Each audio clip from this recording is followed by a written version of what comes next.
Andy Weir, a former programmer, has been a storyteller and sci-fi fan for most of his life. He published a short-form webcomic in the 2000s, wrote short stories like The Egg, which gained quite a bit of traction online, and eventually started posting long-form narratives on his blog for his readers to access for free. One of these stories included The Martian, which, due to its scientific depth and comedic charm, slowly garnered an audience, prompting the author to self-publish the book on Amazon for those who wanted to support him financially.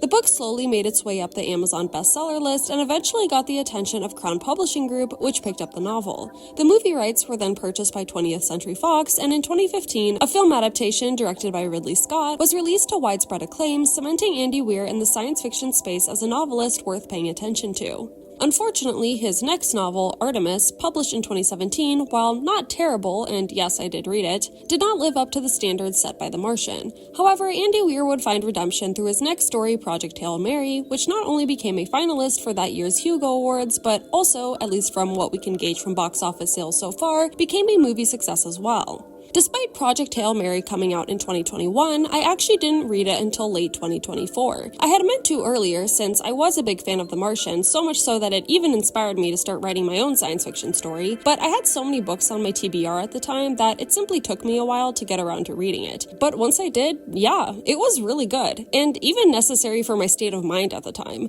I had just finished reading The Three-Body Problem, which low-key sent me into an existential crisis for like a month, so after the kill or be killed cosmic horror of that series, I really needed the power of friendship cosmic hope of Project Hail Mary. But before I get into the thick of it, I want to emphasize that this video is for people who have already read the book or seen the movie. Seriously, this story is best experienced knowing as little as possible. Don't even watch the movie trailer if you haven't already, and honestly, don't even read the book summary either. The less you know, the better. I experienced this book completely blind, and it absolutely boosted my experience with the narrative. So yeah, go read the book or watch the movie for yourself before continuing with this video. But with that out of the way, let's get into a plot summary. Project Hail Mary is about an astronaut who wakes up on a spaceship with absolutely no idea why he is there. This problem drives the first chunk of the story, in which the protagonist, Ryland Grace, uncovers information about himself and slowly regains his memories of the series of events that led him aboard the ship and the mission he is currently on, which, by the way, is to save our sun from a ruthless star-eating bacteria dubbed astrophage that is quickly sending the Earth into a catastrophic ice age. In an attempt to save humanity, scientists and engineers designed the Hail Mary, a ship and crew tasked to investigate Tau Ceti, the only star in a large cluster of stars that has somehow managed to resist the effects of the astrophage. Unfortunately, Grace's crew passed away during his journey there, and now he has to solve this problem all on his own. Or does he? The following chunk of the story begins with Grace noticing a disruption in Tau Ceti's Petrova line, the channel through which astrophage navigates space. Upon further investigation, the disruption turns out to be a spaceship, and very much not a human-made one. The ship takes interest in the Hail Mary, and despite Grace's hesitation, he eventually reciprocates, leading to humanity's first contact with an alien species, the Iridians, as Grace names them.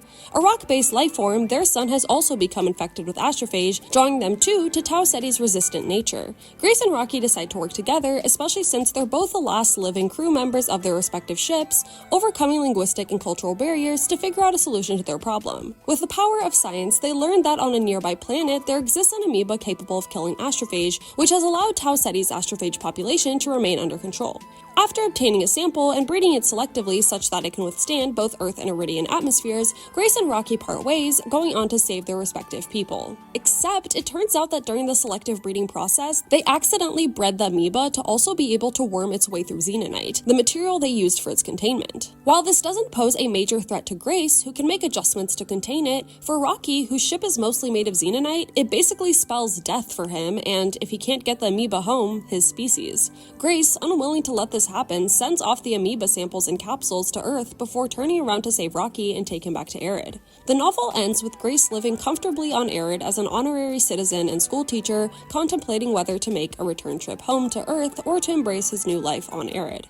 Honestly, there are so many things I can say about this book, but I'm gonna start with what I think is the most important, and the reason why I even decided to make this video to begin with. When you strip away the science jargon of figuring out how to live on a spaceship or breed alien microorganisms, the political drama and despair of preparing for a mass extinction, the situational comedy of two unfamiliar species figuring out how to work together, at its core, Project Hail Mary is a story about the power of friendship, the beauty of sacrifice, and the persistence of hope. It It's not a super complex narrative, it's not rife with political allegories or existential musings, but it is a story about two souls rising to the occasion not only for their people but for each other. And I don't know, I think that's really, really beautiful. I'm a big fan of science fiction. I've read a lot of it, and this channel is basically dedicated to me rambling about science fiction. But that doesn't mean I've never had my own issues with the genre. One of my gripes is that I feel like so much of science fiction is either super philosophical or caught up in its own complicated world building. And don't get me wrong, I love these sorts of stories, but at times they do feel a bit try-hard, a product of an era when science fiction and fantasy were genres that weren't taken very seriously within the literary world. Not to say that that still isn't somewhat of an issue, but I don't know, I do sometimes feel that in an attempt for authors to be taken seriously, we abandon the fun and whimsy these genres can capture that other genres can't, at least not as easily. Bring back pulp sci-fi, bring back character-driven stories, bring back stories that remind us that love is the answer. I am honestly okay if a story doesn't reach Kant levels of philosophizing or expanse levels of political intrigue. Sometimes what I want is a story that makes me think there is hope in the world. But on to other things I would like to discuss about this book. While the premise certainly shares a lot of traits with The Martian, I honestly see it as a step up in terms of storytelling. Yes, it's still a tale of human ingenuity and persistence, but it's also a story of personal and emotional growth for the main character. Mark Watney didn't really change that much as a person throughout The Martian, but Grace changed a lot in Project Hail Mary, becoming a far braver soul by the end of the story. Now, I do have opinions on how that arc was executed in the book, but I'm going to talk more about that when I get to the movie adaptation, so just keep that in mind. Another thing I liked about the book was that I thought it was interesting how, while normally in first contact stories, the aliens almost always have more advanced technology than humans, in the case of Project Hail Mary, it's actually more complicated. The Iridians are very advanced engineers, so they're a lot better at making stuff than humans, but they still lack knowledge on important fundamental theories like relativity and the nature of radiation. I just thought that was interesting, but it honestly made sense. Science and technology are made up of so many different fields of study that it wouldn't make sense for every single one of them to advance at the exact same rate within a given civilization. The last thing I want to mention about this book is that I really admire how it just oozes with a love for science. This is the sort of thing I believe is more appreciated by people who are more involved in STEM fields. At least I know for me, as someone in graduate school for biology, there is something truly beautiful about the way Weir writes about experimentation, theorizing, teaching, and the joy of discovery. It really reminds me that no matter the stresses of a difficult curriculum or the fusses of petty academia, there's still so much to love about being in these professions. Though this does bring me to a common criticism of the book. For some people, the hard science parts of the novel can slow down the story and drag out the experience. I have to be honest though, in that case, I think Andy Weir is just not the author for these people, especially considering Project Hail Mary arguably tackles the more interesting science topics. Read Artemis and you'll get at least 50 pages dedicated exclusively to the intricacies of welding. Honestly, for these people, I'd recommend just seeing the movies. It'd probably be a better experience for both The Martian and Project Hail Mary, since they cut down significantly on the science rambling. Another criticism of this book, though, is the tone of Andy Weir's writing style. Stories written by authors like Weir can sometimes have a quirk-chungus sort of vibe, which maybe sounds like a harsh term, or for those who have a healthy relationship with their screen time, a completely unfamiliar term, but I don't really know how else to describe it. For those who aren't aware, a quirk-chungus refers to a type of female millennial who likes to self-infantilize, anthropomorphize her doggos, and talk lots about her hubby, typically an introverted white guy with nerdy but overall mainstream interests like Star Wars or Game of Thrones. They also both typically hold what I call an LOL XD so random type of humor, and yeah, that can be hit or miss for a lot of people, especially after the BuzzFeed oversaturation of the 2010s, which is why negative reviews for stories with these kinds of tones tend to complain about them being overly quirky or, dare I say, the C word. Here are some examples of this in Weir's own writing, and here are some examples of this in other media. While I don't personally find anything inherently wrong with this sort of humor, and even make jokes like these myself sometimes, I am aware enough about my place in larger society to understand that it can come across as immature and annoying. But I still don't find these criticisms to hold much weight, since, again, they typically just signal to me that the author just wasn't right for that person. That being said, there are some criticisms I do think are more valid, like on the character writing. Some of these dorky sci-fi narratives, not limited to Andy Weir, can have characters that feel samey. It's like the author couldn't fathom people with different personalities, mannerisms, and senses of humor that differ from their own and or the main character, and it starts to show, especially if the cast starts growing larger. Sometimes there's plausible deniability, like in The Martian, it doesn't surprise me that the characters, all of whom are astronauts and or engineers working for NASA, share similar traits. Not to imply that every profession is a monolith, but if you meet a bunch of software engineers or a bunch of cardiologists or a bunch of literary academics, you will find that certain professions do draw in certain personalities, not to mention develop their own subcultures over time. But The Martian is just one specific scenario where it happens to work. Most of the time, this tends to be a flaw. Like, one of my complaints with The Carl's duology by Hank Green is that the characters supposedly have different backgrounds, interests, and professions, yet they all sound quite similar in the way they think and talk. You just start to question if the author is simply projecting themselves onto the characters. But despite those critiques and their validity, I find that I just don't really care. I enjoy most of these kinds of stories, and for Project Hail Mary specifically, in addition to being a fun and entertaining buddy adventure, I read it during a time where I needed a better outlook on the state of the world and be reminded that people can, in fact, overcome differences to push towards a better future. This is a message I feel is especially important to hear now in our current political climate, as the new year has only led to escalated tensions and exposed a lot of terrible things going on, which leads me to talk about the recent release of the movie adaptation. So I started following production updates on the movie soon after finishing the book, and it was looking promising. Ryan Gosling felt like a good casting choice for Ryland Grace. This guy genuinely has so much versatility. I mean, going from android cop in Blade Runner 2049 to boy toy Ken and Barbie to school teacher astronaut in Project Hail Mary, he really knows how to lean into a role. In other good news, they announced that they were taking a less tech-heavy approach to production, building a set from scratch so they wouldn't have to use green screens, and also using a puppet for Rocky so they wouldn't have to use CGI for his character.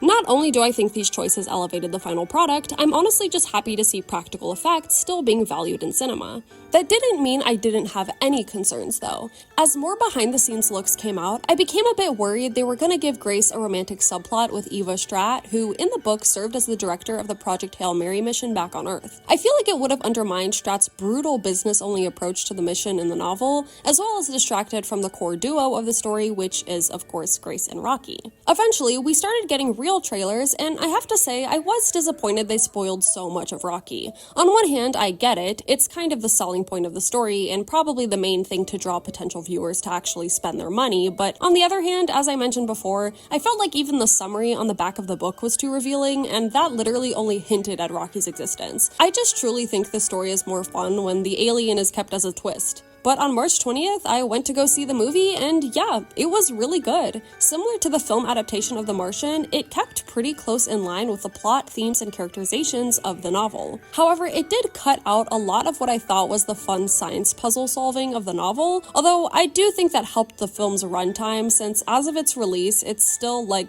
2.5 hours. On a more positive note though, I do think they actually did a better job at setting up Grace's character arc. His story was about exercising courage and bravery, but the novel, at least in my opinion, didn't set that up as well as it could have. For most of the novel, I genuinely thought Grace was someone who would be willing to go on the mission if need be, and it wasn't until literally the moment Eva Stratt forced him out of desperation onto the ship that it became clear that Grace was, in fact, sent kicking and screaming, even with how much was at stake. Now, to be fair, he was being asked to give up a lot with very little time to process it, but not gonna lie, given the fate of the Earth hanging in the balance, I do think the right thing in that situation is to suck it up and go. But Grace was resistant to the very end, and I guess I was just surprised by that. Then again, maybe that was the point. We were experiencing Grace's slow recollection of his memories along with him, so maybe the surprise we feel as readers to his cowardice is supposed to mirror his own surprise at finding out that he wasn't, in fact, some brave hero committed to saving Earth. In that case, I see the vision, but I just don't think it worked out in execution. The movie was a lot more intentional about hinting towards this aspect of Grace's character, and I think it worked better.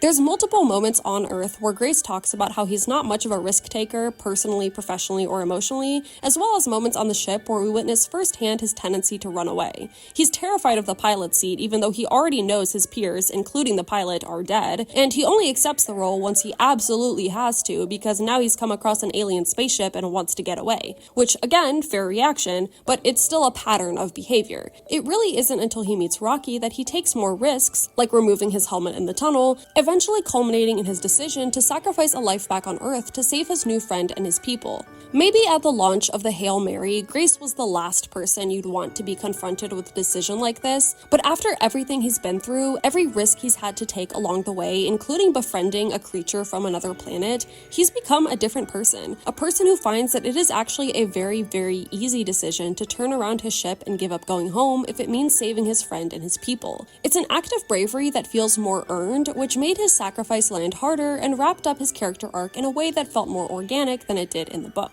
But as for some other rapid-fire things I liked about the movie, the visuals were absolutely stunning, especially the scenes with the Petrova line. Actually breathtaking, dare I say even interstellar levels of impressive.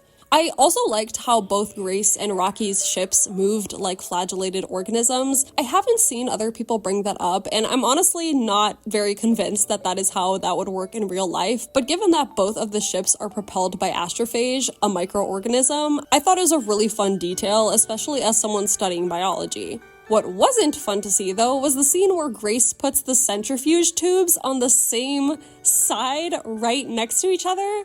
I genuinely don't know how someone did not say something about this on set. I am certain that throughout the development of that laboratory, they had people who were telling them how lab equipment works and how a scientist would realistically move through the equipment. And I am just not convinced that someone did not think to say something about this. This is like basic lab technique 101. Centrifuges are expensive, people. You have to follow proper procedure. I've heard some people say that, oh, well, it could be a self-balancing centrifuge. How is anyone supposed to know that watching this scene?